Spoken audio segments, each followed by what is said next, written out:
ಚಿತ್ರದುರ್ಗ ಅಭಿಮಾನಿ ರೇಣುಕಾಸ್ವಾಮಿ ಕೊಲೆ ಪ್ರಕರಣದಲ್ಲಿ ನಟ ದರ್ಶನ್ ಹಾಗೂ ಅವರ ಗ್ಯಾಂಗ್ ಇದೀಗ ಜೈಲು ಪಾಲಾಗಿದೆ. ನಟ ದರ್ಶನ್ ಆಪ್ತರಾದಂತಹ ವಿನಯ್, ಪ್ರದೋಷ್, ಧನರಾಜ್ 14 ದಿನ ಅಂದರೆ ಜುಲೈ 4ರವರೆಗೆ ನ್ಯಾಯಾಂಗ ಬಂಧನಕ್ಕೆ ಅಂತ ಹೇಳಿ ವಿಧಿಸಲಾಗಿದೆ. ದರ್ಶನ್ನ 2 ದಿನದ ಪೊಲೀಸ್ ಕಸ್ಟಡಿ ಅವಧಿ ಮುಗಿದ ಕಾರಣ ಇವತ್ತು ಬೆಂಗಳೂರಿನ 24ನೇ ಎಸಿಎಂಎಂ ಕೋರ್ಟ್ಗೆ ಹಾಜರುಪಡಿಸಲಾಗಿತ್ತು. ಕೋರ್ಟ್ನಲ್ಲಿ ಪೊಲೀಸರು ಜಡ್ಜ್ ಮುಂದೆ ರಿಮಾಂಡ್ ಅಪ್ಲಿಕೇಶನ್ ಅನ್ನು ಸಲ್ಲಿಸಿದ್ರು.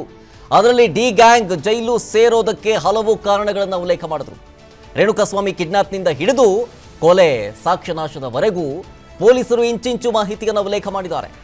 ಈ ಅಂಶಗಳನ್ನು ಪರಿಗಣಿಸಿದಂತಹ ಜಡ್ಜ್ ದರ್ಶನ್, ವಿನಯ್, ಧನರಾಜ್ ಮತ್ತು ಪ್ರದೋಷ್ನನ್ನ 14 ದಿನಗಳ ಕಾಲ ನ್ಯಾಯಾಂಗ ಬಂಧನಕ್ಕೊಪ್ಪಿಸಿದ್ರು. ಇದೇ ಪ್ರಕರಣದ ಆರೋಪಿಗಳಾದ ಪವಿತ್ರ ಹಾಗೂ ಇತರರಿಗೆ 2 ದಿನಗಳ ಹಿಂದೆಯೇ ನ್ಯಾಯಾಂಗ ಬಂಧನವನ್ನು ವಿಧಿಸಲಾಗಿತ್ತು. ನಟ ದರ್ಶನ್ ಪರ ಈ ಹಿಂದೆ ರಂಗನಾಥ್ ರೆಡ್ಡಿ ವಕೀಲರಾಗಿದ್ದರು. ಇವತ್ತು ಪ್ರವೀಣ್ ತಿಮ್ಮಯ್ಯ ಹೊಸದಾಗಿ ವಕಾಲತನ್ನು ವಹಿಸಿದರು. ಅರ್ಜಿಯನ್ನು ಪುರಸ್ಕೃತಗೊಳಿಸಿ ಆದೇಶಿಸಿದಲ್ಲಿ ಅಂತಹ ಒಂದು ಬಂಧನ ಅಥವಾ ಅಂತಹ ಒಂದು ರಿಮಾಂಡ್ ಅದು ರದ್ದುಗೊಳಿಸಲಿಕ್ಕೆ ಅವಕಾಶ ಇರ್ತದೆ.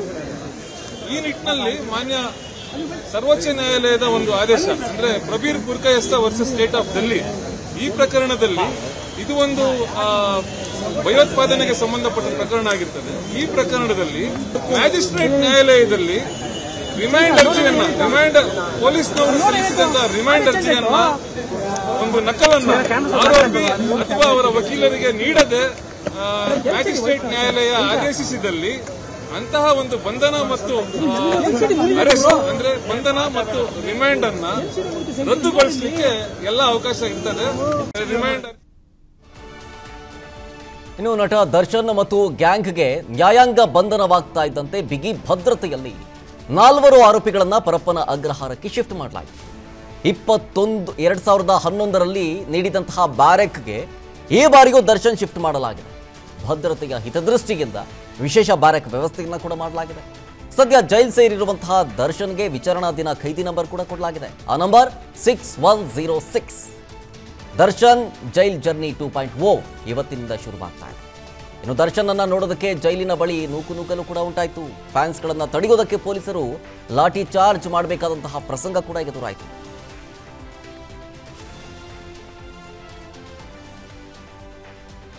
ಹಾಗಾದ್ರೆ ನಟ ದರ್ಶನ್ ಮತ್ತು ಅವರ ಗ್ಯಾಂಗ್ ಜೈಲು ಪಾಲಾಗೋದಕ್ಕೆ ಪೊಲೀಸರು ಕೊಟ್ಟಂತಹ ಕಾರಣಗಳಿಗೆ ಏನೇನು ಅದನ್ನು ಕೂಡ ನಿಮ್ಮ ಮುಂದೆ ಇಡ್ತಾ ಹೋಗ್ತೀನಿ.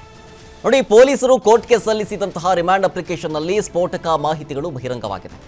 ಹಾಗಾದ್ರೆ ಕೋರ್ಟ್ಗೆ ಸಲ್ಲಿಸಿದ ರಿಮಾಂಡ್ ಅಪ್ಲಿಕೇಶನ್ ಅಲ್ಲಿ ಇರುವಂತಹ ಪ್ರಮುಖ ಅಂಶಗಳೇನು ಅದನ್ನು ಕೂಡ ನಿಮ್ಮ ಮುಂದೆ ಇಡ್ತಾ ಹೋಗ್ತೀನಿ. ಮೊದಲನೇದಾಗಿ ನಂಬರ್ 1, ಕಾನೂನಿನ ಮೇಲೆ ಗೌರವ ಇಲ್ಲ ಇವರಿಗೆ ಅಂಥೇಳಿ ಸಾಕ್ಷ್ಯಾಧಾರಗಳಿಂದ ಸಾಬೀತಾಗಿದೆ ಅನ್ನುವಂಥ ಕಾರಣ ಮೊದಲಿಗಿಟ್ಟು. ಆಮೇಲೆ ಪವಿತ್ರ ಪ್ರಚೋದನೆ ಜೊತೆಗೆ ಸಾಕ್ಷ್ಯನಾಶಕ್ಕೆ ದರ್ಶನ್ ಹಣ ಕೊಡೋದಾಗಿರ್ಬೋದು ಅಥವಾ ಫ್ಯಾನ್ಸ್ ಬಳಗವನ್ನ ಬಳಕೆ ಮಾಡ್ಕೊಂಡಿರೋದರ ಬಗ್ಗೆ ಕಾರಣಗಳನ್ನು ಕೊಟ್ಟಿದ್ದಾರೆ.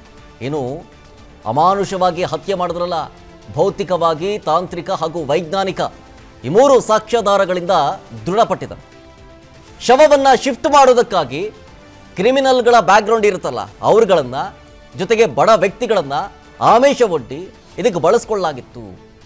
ಜೊತೆಗೆ ಬೇರೆಯವರನ್ನ ಸರೆಂಡರ್ ಆಗೋದಕ್ಕೆ ಪ್ರಯತ್ನ ಪಟ್ಟಂತಹ ಕ್ರಿಮಿನಲ್ ಹಿನ್ನೆಲೆಯ ಈ ಒಂದು ಡಿ ಗ್ಯಾಂಗ್ ರೇಣುಕಾಸ್ವಾಮಿ ಕೊಲೆ ಕೇಸ್ನ ಸಾಕ್ಷ್ಯ ನಾಶಪಡಿಸಿದಿರುವುದು ಕೂಡ ದೃಢಪಡಲಾಗಿದೆ. ಈ ಕೇಸ್ನ ತನಿಖೆಯ ದಾರಿಯನ್ನು ತಪ್ಪಿಸೋದಕ್ಕೆ ದರ್ಶನ್ A2 ಮತ್ತು ಪವಿತ್ರ A1 ನಿರಂತರವಾಗಿ ಅಡ್ಡಿಪಡಿಸಿದ್ದಾರೆ. ತಾಂತ್ರಿಕ ಸಾಕ್ಷ್ಯಾಧಾರಗಳ ಬಗ್ಗೆ ತಜ್ಞರ ವರದಿಯನ್ನ ಸಂಗ್ರಹಿಸಿ ತನಿಖೆಗೆ ಈಗಾಗಲೇ ಟೀಮ್ ಕೂಡ ಸಿದ್ಧತೆ ಮಾಡಿಕೊಳ್ತಾ ಇದೆ. 5 ಲಕ್ಷ ದರ್ಶನ್ ದುಡ್ಡು ಪಡೆದಿದ್ದ A16 ಕೇಶವಮೂರ್ತಿ ಆತನ ಗೆಳೆಯ, ಆತನಿಗಾಗೂ ಶೋಧ ನಡೆಸಲಾಗ್ತಾ ಇದೆ. ಇನ್ನು ಕೊಲೆಗೆ ಬಳಸಿದ್ರಲ್ಲ ವಸ್ತುಗಳು, ರಾಡು, ರೀಪಿಸ್ಪಟ್ಟಿ ಎಲ್ಲವನ್ನೂ ಕೂಡ ಭೌತಿಕ ಸಾಕ್ಷ್ಯಾಧಾರಗಳನ್ನ ಅದನ್ನ FSLಗೆ ಕಳಿಸ್ಕೊಟ್ಟಿದ್ರು. ಆ FSL ರಿಪೋರ್ಟ್ ಬರೋದು ಬಾಕಿ ಉಳ್ಕೊಂಡಿದೆ. ಹಲವು ಸಾಕ್ಷ್ಯಗಳಿಗೆ ದರ್ಶನ್ ಸಹಚರರಿಂದ ಬೆದರಿಕೆ ಕೂಡ ಇದೆ ಅಂತ ಹೇಳಿ ಉಲ್ಲೇಖ ಮಾಡಿದ್ದಾರೆ SPP. ಅಪಹರಣದಿಂದ ಕೊಲೆಯವರೆಗೆ ಬಳಸಿದಂತಹ ಎಲ್ಲಾ ವಾಹನಗಳ ಡೀಟೇಲ್ಸ್ ಅನ್ನು ಕೂಡ ಸಂಗ್ರಹ ಮಾಡೋದು ಬಾಕಿ ಉಳ್ಕೊಂಡಿದೆ. ಜೊತೆಗೆ ಕೊಲೆಗೆ ಬಳಸಿದ್ರಲ್ಲ ವಸ್ತುಗಳ ಬಗ್ಗೆ ಶವ ಪರೀಕ್ಷೆ ನಡೆಸಿದಂತಹ ವೈದ್ಯರಿಂದ ರಿಪೋರ್ಟ್ ಬರೋದು ಕೂಡ ಬಾಕಿ ಇದೆ. ಪ್ರತ್ಯಕ್ಷವಾಗಿ ಅಥವಾ ಪರೋಕ್ಷವಾಗಿ ಸಾಕ್ಷಿ ಸಂಗ್ರಹ ಮಾಡೋದಕ್ಕೆ ದರ್ಶನ್ ಮತ್ತು ಇತರರಿಂದ ಅಡ್ಡಿಪಡಿಸೋ ಸಾಧ್ಯತೆ ಇದೆ. ಆರೋಪಿಗಳು ಪ್ರಭಾವಿಯಾಗಿದ್ದಾರೆ. ಹೀಗಾಗಿ ಸಾಕ್ಷಿದಾರರಿಗೆ ಬೆದರಿಕೆ ಹಾಕುವಂತಹ ಸಾಧ್ಯತೆ ಇದೆ. ಹೀಗಾಗಿ ನಟ ದರ್ಶನ್ A2, ಪವಿತ್ರ A1 ಇವರೆಲ್ಲರೂ ಸೇರಿ 17 ಆರೋಪಿಗಳಿಗೆ ಬೇಲ್ ಕೊಡಬೇಡಿ ಅಂತೇಳಿ SPP ಪ್ರಸನ್ನಕುಮಾರ್ ವಾದ ಮಂಡಿಸಿದರು. SPP ಅವರ ಮನವಿಯನ್ನ ನ್ಯಾಯಾಲಯ ಪುರಸ್ಕರಿಸಿ ಎಲ್ಲರಿಗೂ ನ್ಯಾಯಾಂಗ ಬಂಧನವನ್ನು ಇವತ್ತು ವಿಧಿಸಿತು. ನಾವು ಸಲಹಿದ ಕೈಗಳು ನಮ್ಮ ನೋವಿಗೆ ಸ್ಪಂದಿಸಿದಾಗ ಆಗುವ ಸಂತೋಷ. ಅಮೃತ್ ನೋನಿ ಪೇನ್ ಆಯಿಲ್, ನೋವಿಗೆ ವಿರಾಮ, ದೇಹಕ್ಕೆ ಆರಾಮ. ಅನುಕ್ಷಣದ ಸುದ್ದಿಗಳಿಗಾಗಿ ವಿಸ್ತಾರ ನ್ಯೂಸ್ ಯೂಟ್ಯೂಬ್ ಚಾನೆಲ್ ಸಬ್ಸ್ಕ್ರೈಬ್ ಮಾಡಿ. ಹೊಸ ಸುದ್ದಿಗಳ ನೋಟಿಫಿಕೇಶನ್ಗಾಗಿ ಬೆಲ್ ಐಕಾನ್ ಕ್ಲಿಕ್ ಮಾಡಿ. ಲೇಟೆಸ್ಟ್ ಅಪ್ಡೇಟ್ಸ್ಗಾಗಿ www.vistaranews.com ವೆಬ್ಸೈಟ್ಗೆ ವಿಸಿಟ್ ಮಾಡಿ. ಅಂಗೈಯಲ್ಲೇ ಜಗತ್ತಿನ ಸುದ್ದಿ ತಿಳಿಯಲು ವಿಸ್ತಾರ ನ್ಯೂಸ್ ಕನ್ನಡ ಆಪ್ ಡೌನ್ಲೋಡ್ ಮಾಡಿ.